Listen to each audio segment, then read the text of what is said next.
네, 오늘 말씀은 욥기 16장 18절부터 이제 17장 16절 마지막 절까지 함께 보시겠습니다. 욥기 16장 18절부터 17장 전체 함께 보시겠습니다. 다 찾으신 줄 알고 한 절씩 교독하겠습니다. 땅아, 내 피를 가리지 말라. 나의 부르짖음이 쉴 자리를 잡지 못하게 하라. 지금 나의 증인이 하늘에 계시고 나의 중보자가 높은 데 계시니라. 나의 친구는 나를 조롱하고 내 눈은 하나님을 향하여 눈물을 흘리니 사람과 하나님 사이에와 인자와 그 이웃 사이에 중재하시기를 원하노니 수년이 지나면 나는 돌아오지 못할 길로 갈 것임이니라. 나의 기운이 쇠하였으며 나의 날이 다하였고 무덤이 나를 위하여 준비되었구나.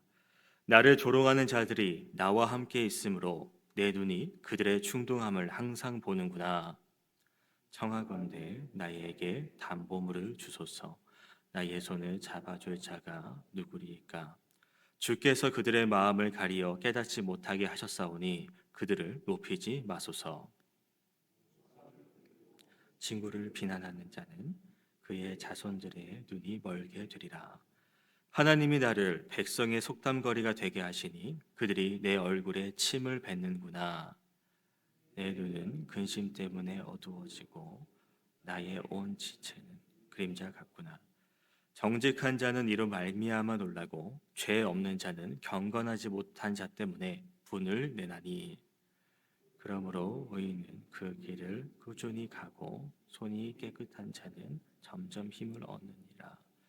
너희는 모두 다시 올지니라. 내가 너희 중에서 지혜자를 찾을 수 없느니라.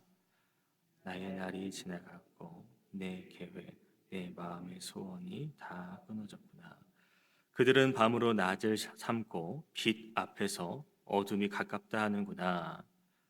내가 수월이 내 집이 되기를 희망하여 내 침상을 흑암에 펴놓음에 무덤에게 너는 내 아버지라 부더기에게 너는 내 어머니 내 자매라 할지라도 나의 희망이 어디 있으며 나의 희망을 누가 보겠느냐.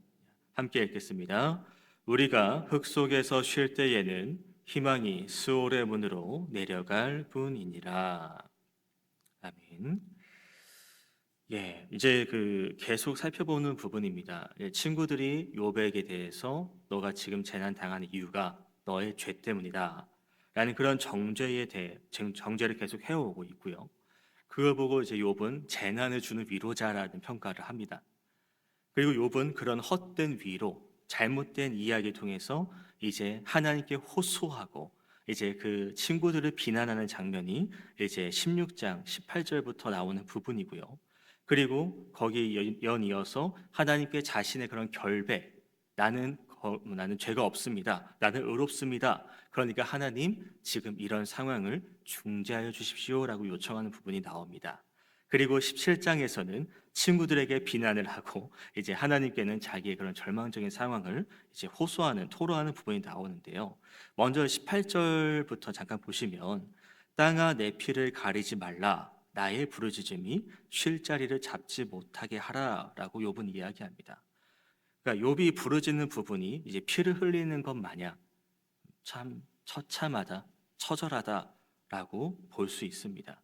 또 이렇게 땅아라는 땅과 피를 이제 연상을 해보면 이제 창세기 4장에 나오는 이제 그런 가인이 아벨을 죽였던 그리고 땅에서 이제 그 아벨의 피가 호소한다라는 그런 말씀과 같이 이제 그 아벨이 그런 억울함을 하나님께 호소한 것처럼 지금 이 욥의 이 감정도 이 내 호소도 내가 피를 토하는 것 마냥 피를 흘린 것 마냥 이 호소가 하나님께 올려지기를 바라는 그런 간절함을 욥은 이렇게 표현하고 있습니다. 그러니까 욥이 전장에서는 하나님에 대해서 좀 불평불만이 많다면 지금은 그래도 하나님을 바라보고 있다는 점이 좀 뭔가 심경의 변화가 있다고도 할 수 있겠는데요. 19절에도 하는 말이 나의 증인이 하늘에 계시고 나의 중보자가 높은 데 계신다. 그러니까 하나님에 대한 그런 믿음, 아직도 하나님에 대한 그 신뢰가 사라지지 않았다는 것을 다시 한번 보게 됩니다.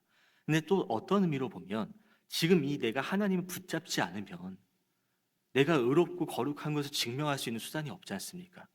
그러면 이 친구들이 말하고 있는 그런 정죄적인 부분이 내가 죄를 안 지었다라고 하고 있는데, 근데 하나님이 나를 중보서 주지 않으면, 나를 보증해 주지 않으면 나는 영락없는 죄인밖에 안 된다는 겁니다. 그러니까 욥은 유일하게 자신이 의지할 수 있는 존재, 친구들도 자신을 도와줄 수가 없으니 하나님께 나아가서 하나님 제발 제 억울함을 풀어주십시오. 그것을 18절에 피를 가리지 말라라는 표현을 하면서 하나님께 극한으로 이제 호소를 하는 부분이라고 볼 수 있겠습니다.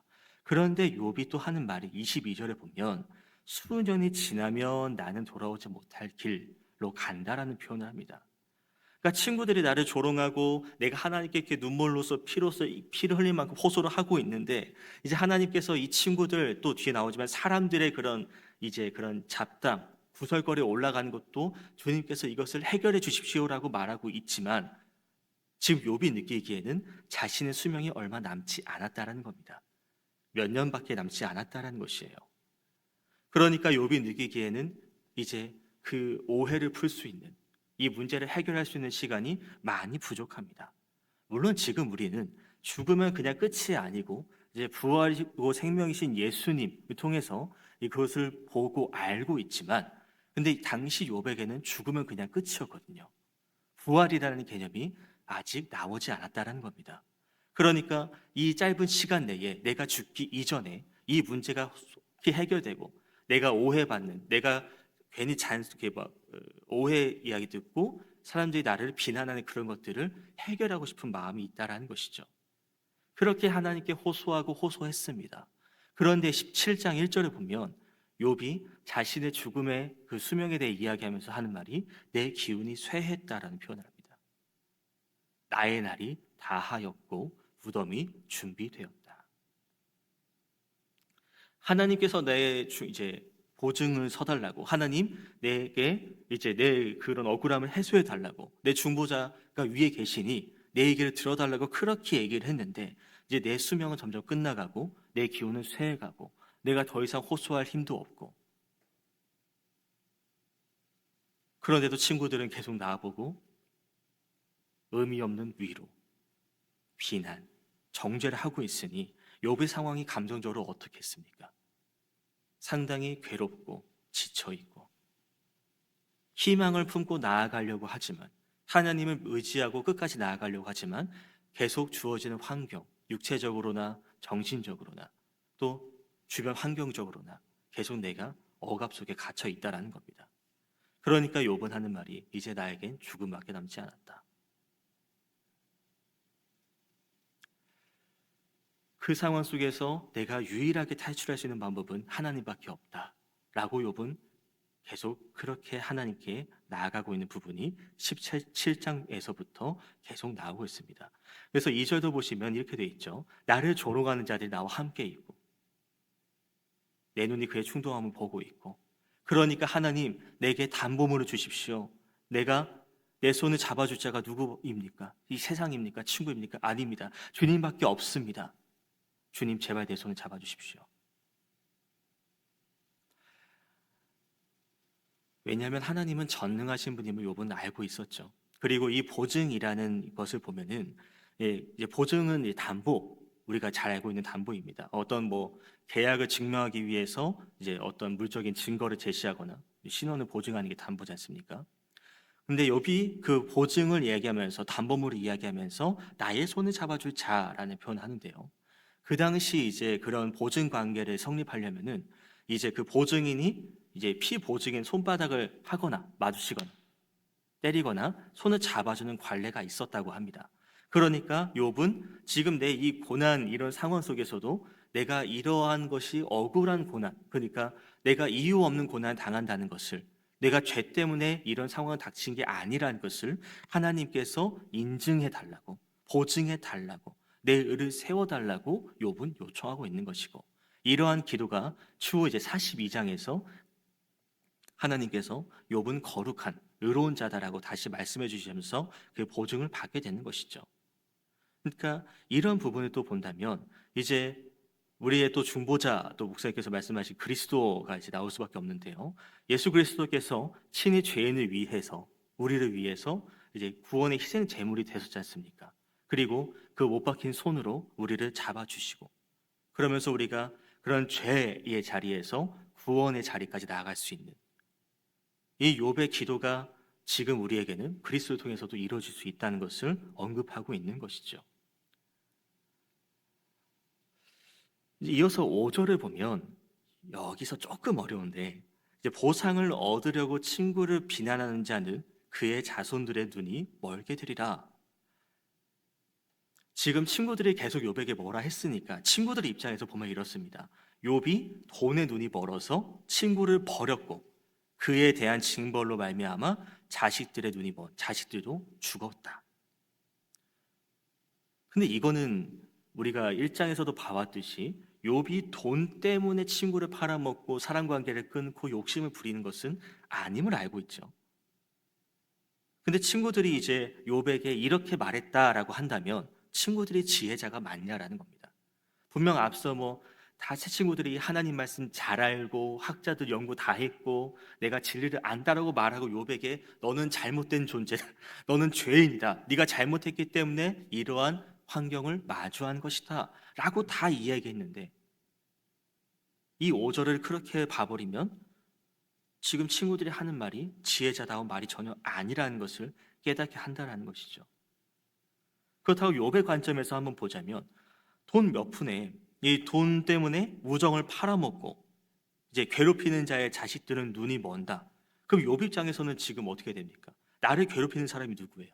이 친구들이잖아요. 그러니까 너가 지금 친구들이 너희들이 나를 괴롭히면서 그러면 어떻게 돼? 너 자식들 죽을 거야. 그럼 저주를 내리는 거잖아요. 그렇다고 보면은 지금 이 친구들이 어떤 돈을 받기 위해 돈을 벌기 위해서 욥에게 와서 이런 얘기를 하는 걸까?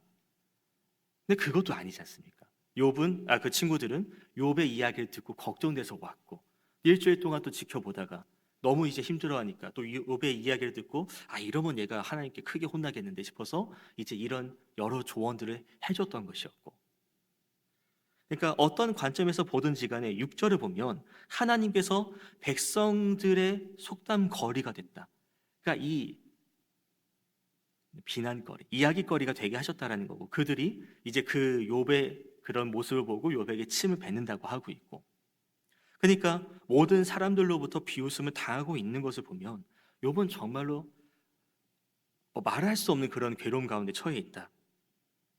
사람들도 이렇게 할 수 있지 않습니까? 이게 이야기라는 게 또 와전될 수도 있는데 이제 욥이 친구들과 하는 이야기, 또 친구들이 욥에게 하는 얘기를 이렇게 건너듣든지 해가지고 욥이 정말 큰 잘못을 뭔가 저질렀나 보다. 그래서 친구들이 계속 이러지 않습니까? 너가 죄를 저질렀으니까 하나님께 회개해라. 너 잘못된 분을 뉘우쳐라. 근데 욥은 자기가 계속 죄가 없다라고 말하니까요. 그러니까 욥이 지금 자기는 발뺌하고 있구나. 친구들이 세 명이 와서 그렇게 얘기하는데도 막 자기 죄 없다고 그러는데 세 명이 또 얘기하니까 누가 더 진실이 같지 않습니까? 세 명이 말하기에 더 진실 같지 않습니까? 그러니까 욥이 돈 때문에 친구 버리고 그것 때문에 자식이 죽고 아내가 떠나고 그렇게 된 거구나라고 이제 욥을 계속 이렇게 이야기하고, 그래서 욥에게 침을 뱉었다라고 6절에서 이야기하는 것이죠. 그러니까 친구도 사람들도 분명히 욥은 사람들의 고민을 듣고 돕고 했는데도 완전히 돌이켜버리니까 7절에 어떻게 표현하죠? 내 눈은 근심 때문에 어두워지고 나의 온 지체는 그림자 같구나. 자신의 눈이 이제 근심 때문에 어두워졌고요. 이제 몸에 이제 지체들이 그림자처럼 아무 역할을 못하는 그런 상황이 되었다는 이야기입니다.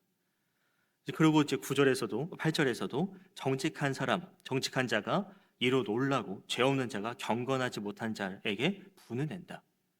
그러니까 이 자기 딴에는 정직하고 죄 없고 의롭다 하는 그런 사람들이 이제 욥에게 넌 죄인이다 말하고, 그리고 나름 깨끗하다고 하는 사람이 죄인처럼 보이는 사람에게 다 이제 화를 내고 분을 낸다라고 이야기하는 겁니다. 분명 욥은 우리가 의인이라고 알고 있는데도 상황이 바뀐 것, 그러니까 이것은 좀 우리나라 속담을 가져오면은 이제 머무든 개가 머무든 게 뭐라 한다는 그런 모습과 똑같지 않습니까? 그럼에도 이제 욥은요 자기 의지를 드러내는 게 구절입니다. 자신은 죄인이라 생각을 안 하죠. 그래서 의인은 그 길을 꾸준히 가고 손이 깨끗한 자는 점점 힘을 얻느니라. 어떤 상황 속에서라도 나는 이 의인의 길을 잃지 않겠다라고 말하거든요.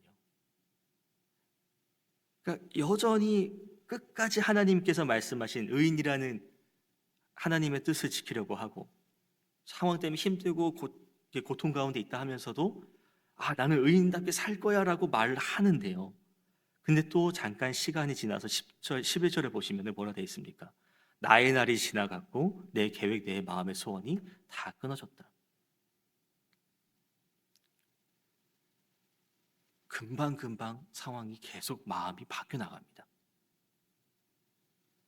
의인을 위해서 의인이라고 말하고 그 길을 꾸준히 가겠다 말하는데도 나는 이제 몇 년밖에 남지 않았어. 나에게 이제 남은 것은 죽음뿐이야. 죽음만을 기다리고 있다는 겁니다. 하나님께 보증을 요구했고 하나님께 간구했고 하나님께서 내 의로움을 이제 증명해 달라고 내가 죄인이 아니라는 것을 보증해 달라고 하나님께 간구했는데 그런 소원이 다 끊어져 버렸습니다. 하나님께 구해도 하나님의 응답은 없었고요. 하나님께 간구해도 하나님께서는 지금 이 나의 상황을 이 내 절망의 상황을 고쳐주시려는 건져내시려는 그러한 어떤 행위나 어떤 징조나 어떤 능력도 전혀 내게 보여주질 않습니다. 그러니까 욥은 차라리 내가 죽었으면 태어나지 않았으면 좋았을 걸이라는 그런 고백을 이어서 모든 소망을 잃어버리고 이제 내가 다 끝나갔구나. 내가 무덤에 흑암에 내 침상을 펴놨다. 이런 표현을 하고 있습니다. 어떤 의미에서는 하나님께 배신감을 느낀 거죠. 내가 하나님께 그렇게 열심히 했고 섬겼고 따랐는데 정작 지금 내게 오는 것은 친구들의 비난, 사람들의 비난, 기도에 대한 응답이 없는. 그럼 남는 것은 뭡니까? 죽음이라는 것이죠. 그래서 욥은 죽음 속에서 안식을 바랍니다. 그러면 그 죽음의 안식이 맞을까? 15절에 보면 나의 희망이 어디 있으며 나의 희망을 누가 보겠느냐? 16절 흙 속에서 쉴 때에는 희망이 스올의 문으로 내려갈 뿐이니라. 욥이 희망을 품었던 것들이 없어집니다. 그냥 사라져 버립니다. 물론 욥 입장에서 보면 이렇습니다. 괴로움을 견디지 못해서 차라리 그냥 내가 이것을 끝내버리면 그게 낫지 않을까? 이 모든 고난과 아픔을 굳이 견딜 필요가 있을까? 빨리 세상을 떠나서 주님 품으로 가는 것이 낫지 않을까? 이런 생각을 했을지도 모르겠습니다. 그런데도 14절에서도 이런 표현을 하죠. 무덤을 아버지라 부르고 죽은 시체를 그 구더기를 어머니라 자매라 이야기하는 것.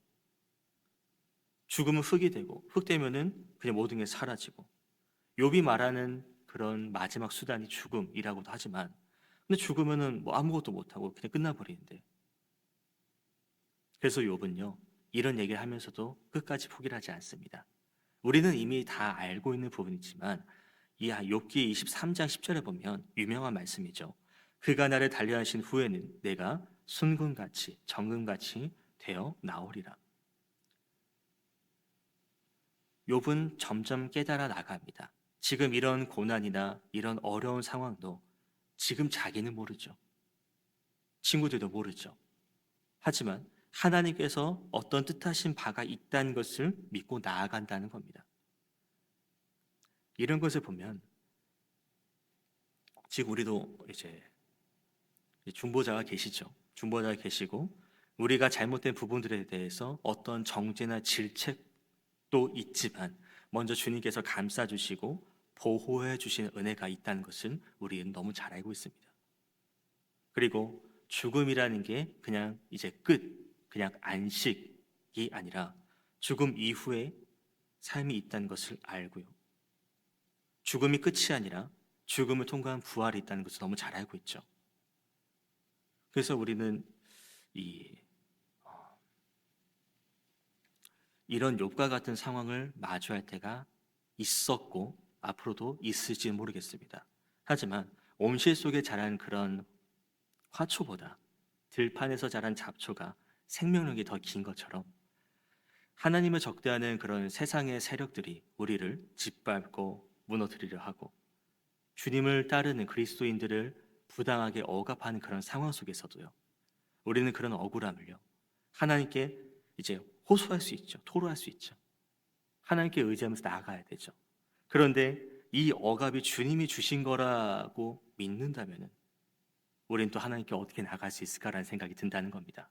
분명 하나님께서 이런 것을 이길 수 있도록 인도하실 거다라고 말하면서도요. 하나님께서 이런 상황을 내게 주신 거라면 우리는 하나님께 먼저 감사를 할 수 있을까요? 아니면 원망과 불평이 먼저 나오겠습니까?